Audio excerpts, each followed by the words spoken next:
Am I the a-hole for not getting rid of my pets so my pregnant friend could stay with me? I, female 32, have 4 rescue pigeons that cannot be released because of health reasons, like can't fly.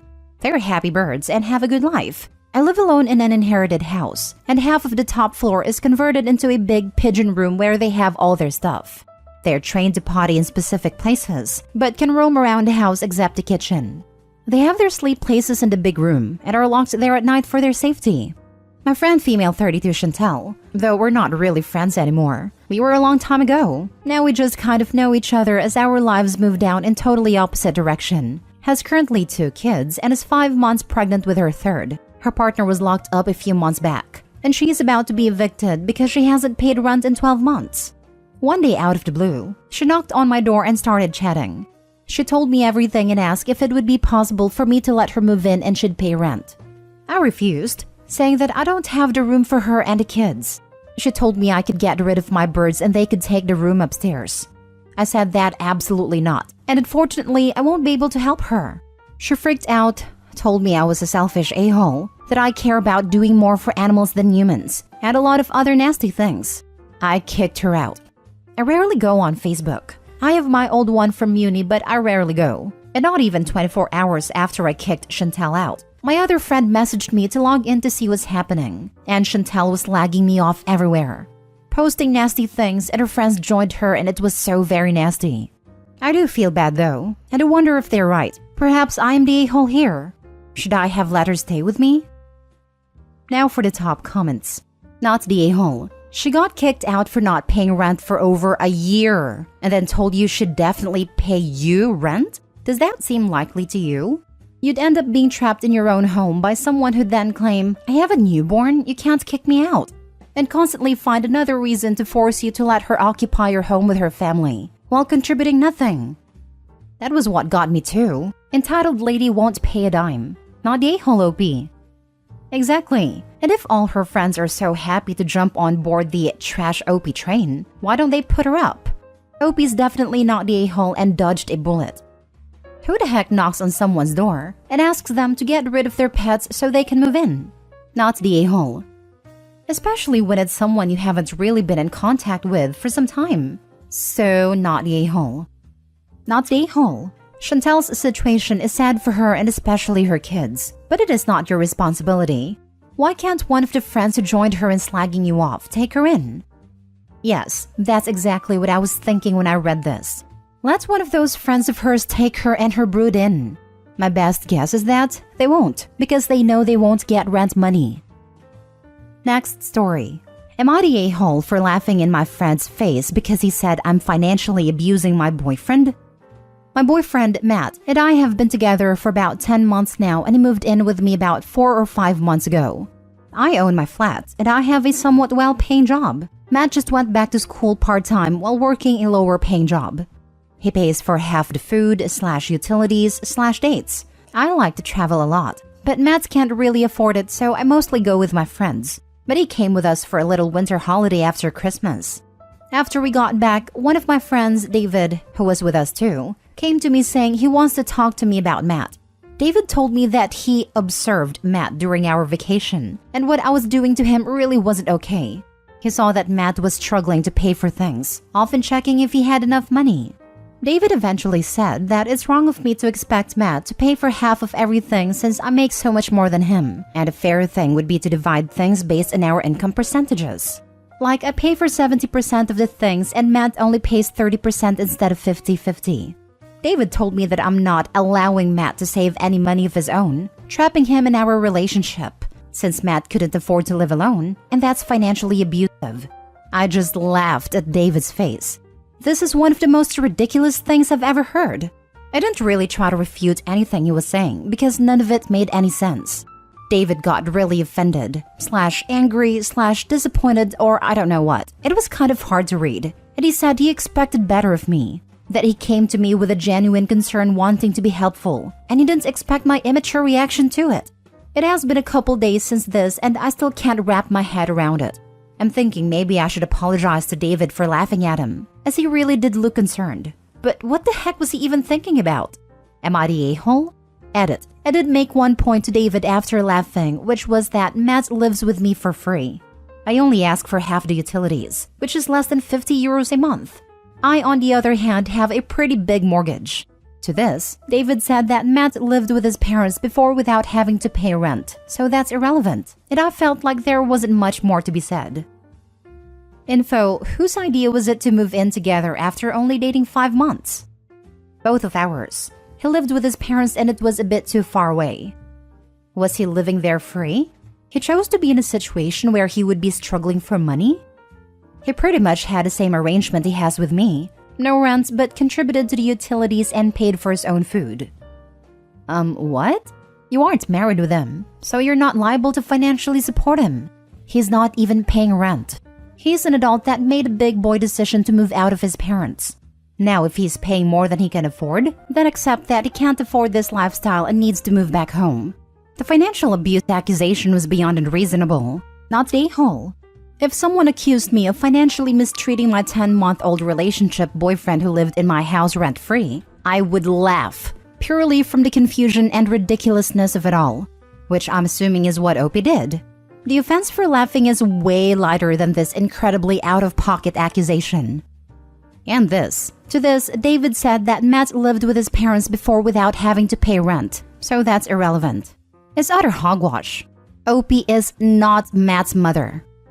If he couldn't save money living with his parents for free, it's not Opie's fault he's not saving money living with her for free. Not a-hole. Sounds like Matt gets to choose his discretionary spending after it pays his way in food, utilities, etc. Like the cost of living. You're not forcing him to travel with you or to do any of the other things that you do. You don't control his money or his accounts or his time. If he wasn't living with you, he'd probably be in a worse position. He's currently living rent-free. That's the sacrifice you make when you cut back hours to go back to study. Again, his decision. David is showing his entitlement and inserting himself where he has absolutely no right or relevance. He needs to get over himself. And in such a new relationship, I personally think it would be inappropriate for Opie to be subsidizing boyfriend's decision to study anyway. That would be a red flaggy on his side, expecting a partner of less than a year to support him through study. Next story. Am I the a-hole for shouting at my roommate's girlfriend? Quick backstory. Me and Danielle have been best friends ever since we moved into an apartment in our freshman year. But I've noticed he's afraid to speak up to his girlfriend. My roommate Danielle's girlfriend, Sarah, recently moved in with us. Although I agreed to it as long as she contributed to the apartment, she hasn't done anything to help out. She doesn't offer to cook, clean, or do the laundry. One day when Sarah had no work, I asked her to do the laundry and wash the dishes before I went to pick up dinner, and she said no. When I asked her why, she said I hadn't told her to do it. Danielle was present and said the issue was between Sarah and me, but I let it go. I bust my butt at work, and all I want are 2 things to be done. That's all. She is completely lazy and doesn't do any work for the apartment. It's always me and Danielle. I approached Danielle to tell him and he said to me, "It's not a big deal. Let it go." I told him that she's living here for free. She doesn't pay for any expenses, and the least she can do is do some laundry once in a while and help around the house. This recent incident really ticked me off. The day I was going to work, I woke up at 6 a.m. fully energized. I made myself dinner for that night and left it in the fridge. Out of nowhere, I heard Sarah say, "I'm going to the grocery store. Do you need anything?" Internally, I was happy, thinking that she had finally changed as a person and realized what she was doing was wrong. I said, "Yeah, I really need shampoo for tonight. We have none left." She said, "Yeah, can I please have some money?" I gave her $20 and went about my day, and she said she would give me the change later that night. I was happy for the entire day. But then when I got home, I saw her watching TV all alone as Danielle had to work late. I quickly took off my clothes and headed to the shower. I realized there was no shampoo. I called for Sarah and asked her, "Where's the shampoo?" I noticed her nails were not painted when I left, but when I came back they were red. I checked the receipt that I found in the trash and saw that she had bought nail polish and some other stuff. I asked her why, and she simply said, "I forgot. Sorry." You know what? I let it go. After showering with watered-down shampoo, I opened the fridge to see that my meal was half-eaten. Sarah said she ate half my food because it was a lot. I lost my cool completely after. I told her, "You're living here for free. You eat for free. You don't do anything for this apartment. You don't clean, you don't cook, you don't do laundry. You leave dirty clothes on the floor everywhere. And you don't buy groceries. What can you do?" This has been happening for 2 months straight.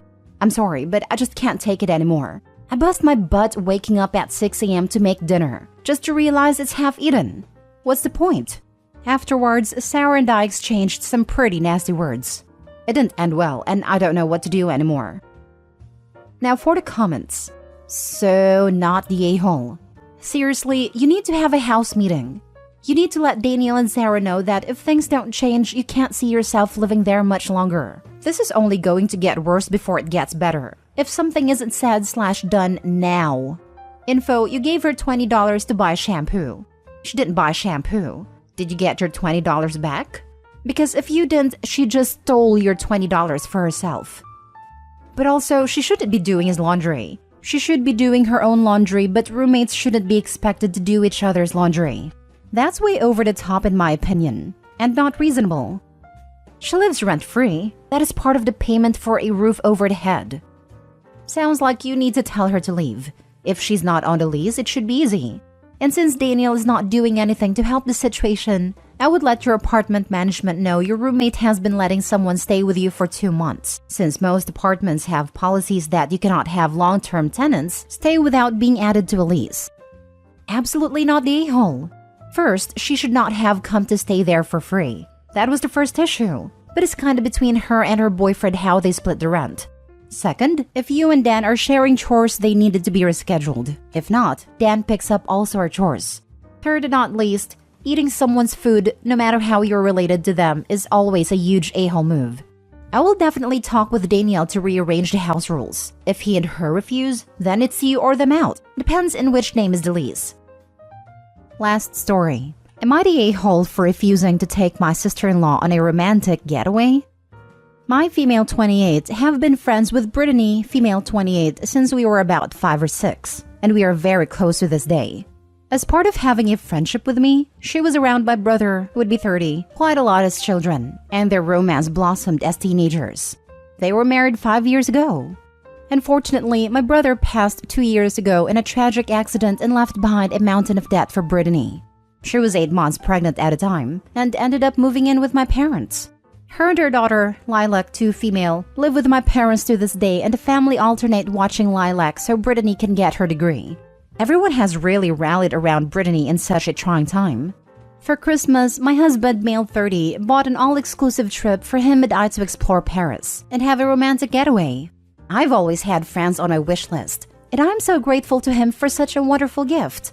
We leave in February for 2 weeks, and it is honestly a dream come true. I told my parents about the gift, and they then told Brittany, who called me in floods of tears asking that I take her instead of my husband. She said that she will never be able to experience a romantic getaway like that with her own husband, and that we, my husband and I, could just go again at another time. She said she gave up everything to raise Lilac, and she would love for us to have a girls' trip like we did when we were younger. I told Brittany that that was not possible. This was a gift from my husband to me, and I fully expected to have a romantic getaway with him. Brittany told me that I was punishing her for being a widow, and that it was unfair I would have a love affair in Paris, while she cried at my brother's grave. My husband thinks she's trying to make me feel guilty, but said he would step out of the trip if I would like to take Brittany. The thing is that I want to go with my husband, but my parents have since called to tell me that they would watch Lilac and that I should not rub my happy marriage in Brittany's face. My mom told me I would be selfish to leave a grieving widow over Valentine's Day. Am I being an a-hole? Not the a-hole. That's such an unreasonable request, and frankly, if that's the way she feels, she should be going for therapy. You're not throwing your marriage in her face. You're celebrating your marriage between you and your husband.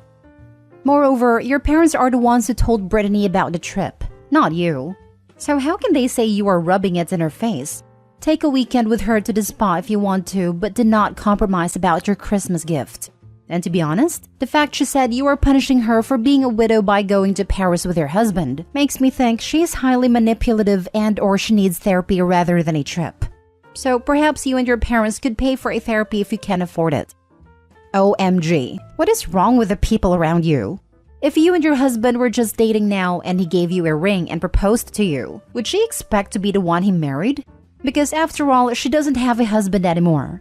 I understand how difficult it has been for her. It's a very sad story. But you guys are doing all you can to help her. I can't even believe she would ask you to do that. I think she's wallowing in self-pity a little too much, or maybe she's just not thinking clearly. But it was a ridiculous request, and there's no way in hell you should honor it. Your parents should also know better. I don't understand what they're thinking. A trip to Paris is not cheap. It's not like you're going to the local beach and you can afford to go there next year too. It was a gift from your husband to you. Go with your husband and tell the rest of them that you should try to save for another trip, and then you and her can go together maybe next year. Yes, she lost her husband, but you lost your brother. I'm sure you could use a little happiness in your life as well. Go to Paris. Do not feel guilty. Enjoy the heck out of yourselves. The rest of them will get over it. If not, they're not very good friends/family. I had a similar thought. What the heck is wrong with these people? It's like the post about the girl whose family had a go at her because her girlfriend gave her a cake on her birthday and posted a picture on Insta saying happy birthday just because her birthday was the day her nephew passed away. Why do some people think everyone else should stop celebrating because they lost someone? And I do mean after the grieving period.